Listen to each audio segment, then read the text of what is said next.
24 તારીખના દિવસે શેતર વસાવા આવી રહ્યા છે જેલની બહાર। આદિવાસી સમાજના લોકો થઈ જાવ તૈયાર, ઢોલ નગારા ડીજે સાથે શેતર વસાવાની સ્વાગતની તૈયારીઓ કરી નાખો। દોસ્તો, તો તમને ખબર હતી કે જે ડેડિયાપાડાના ધારાસભ્ય શેતર વસાવા ફોરેસ્ટ અધિકારીમાંથી જે હુમલો કર્યો તેના કેસની અંદર શેતર વસાવાની 7 વર્ષની સજા ફટકારવામાં આવી હતી અને સાથે સાથે શકુતલા વસાવાને પણ જેલના હવાલે કરી દેવામાં આવ્યા હતા અને ખેડૂત લોકોને પણ જેલના હવાલે કરી દેવામાં આવ્યા હતા। દોસ્તો તમને ખબર હતી કે 22 તારીખના દિવસે શકુતલા વસાવાની જામીનની સુનાવણી હતી અને જામીન પણ મળી ગયા છે, જેલની બહાર પણ આવી ગયા છે અને સાથે ખેડૂત લોકો પણ જેલની બહાર આવી ગયા છે। અને જે શેતર વસાવા એમ કહેવાય છે કે જેલની અંદર છે, તો શેતર વસાવાની 9 ઓગસ્ટના દિવસે શેતર વસાવાની જામીનની સુનાવણી હતી, પરંતુ 2 થી 2.5 કલાક સુનાવણી ચાલી હતી।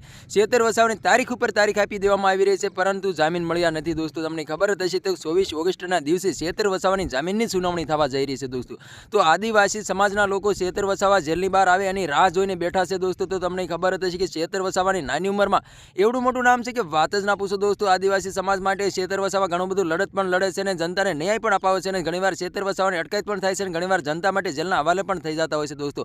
હાલ અત્યારે સોશિયલ મીડિયા પર નિત નવી ક્લિપો અને નિત નવા ખુલાસાઓ થઈ રહ્યા છે। એમાં એવું બતાવવામાં આવી રહ્યું છે કે જે શેતર વસાવા જનતા માટે રાત દિવસ લડત લડે છે, એટલા માટે ભાજપને સારું નથી લાગતું। ભાજપ શેતર વસાવાને ફસાવીને વારંવાર જેલના હવાલે કરી રહી છે અને શેતર વસાવાને ભાજપ તરફથી ઘણી બધી ઓફરો મળી હતી કે તમે આમ આદમી પાર્ટીમાંથી રાજીનામું આપીને તમે ભાજપમાં જોડાઈ જાઓ, પરંતુ શેતર વસાવા ઝૂક્યા નતા, એટલા માટે શેતર વસાવાને ભાજપ ફસાવીને વારંવાર જેલના હવાલે કરી રહ્યા છે। દોસ્તો, તો તમને ખબર હતી કે જે રાજુ કરપડા આમ આદમી પાર્ટીમાં હતા અને ખેડૂત લોકો માટે ઘણું બધું આંદોલન પણ કર્યું હતું અને ખેડૂત લોકો માટે રાજુ કરપડા જેલના હવાલે ગયા હતા। રાજુ કરપડા જેલની બહાર આવતા તે આમ આદમી પાર્ટીમાંથી રાજીનામું આપીને ભાજપમાં જોડાઈ ગયા હતા। દોસ્તો, તેવી રીતે શેતર વસાવા જો આમ આદમી પાર્ટીમાંથી રાજીનામું આપીને ભાજપમાં જોડાઈ જાય તો રાતોરાત જેલની બહાર આવી જાય અને જેટલા શેતર વસાવા માથે ગુના છે, જેટલા કેસો છે, બધા સોલ્વ થઈ જાય।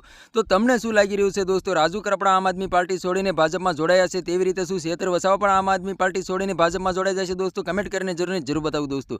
અને અમારી ચેનલમાં નવું તો ચેનલ સબસ્ક્રાઈબર કરવાનું ભૂલશે નહીં, તેથી કરી આવવાના વિડીયો તમારા માટે લાવતો હશે। દોસ્તો, તો તમને ખબર હતી કે જ્યારથી શેતર વસાવા જેલમાં ગયા છે ત્યાર પછી આદિવાસી સમાજના લોકો, મુસ્લિમ સમાજના લોકો આવ્યા છે મેદાનની અંદર, ખુલ્લે આમ નારા લગાવી રહ્યા છે કે શેતોભા તમે આગે બઢો, હમ તમારી સાથ હે, જેલ કા તાલા તૂટેગા, શેતર વસાવા છૂટેગા, નારા લાગી રહ્યા છે ને અત્યારે નવા ક્લિપો અને વિડીયો સામે મળી રહ્યા છે। તો 24 ઓગસ્ટના દિવસે શેતર વસાવાની જામીનની સુનાવણી થવા જઈ રહી છે। દોસ્તો, તો શું શેતર વસાવાને જામીન મળશે કે નહીં મળે? દોસ્તો, કમેન્ટ કરીને જરૂર બતાવું દોસ્તો। અને અમારી ચેનલમાં નવું તો ચેનલ સબસ્ક્રાઈબર કરવાનું ભૂલશે નહીં, તેથી કરી આવવાના વિડીયો તમારા માટે લાવતો હશું। દોસ્તો, તો આજનો વિડીયો કેમ લાગ્યો ફરી બીજા વિડીયો મળી, તબ તક કે लिए जय हिंद जय भारत। મળકાર બીજા વિડીયો તબ તક કે लिए बाय बाय।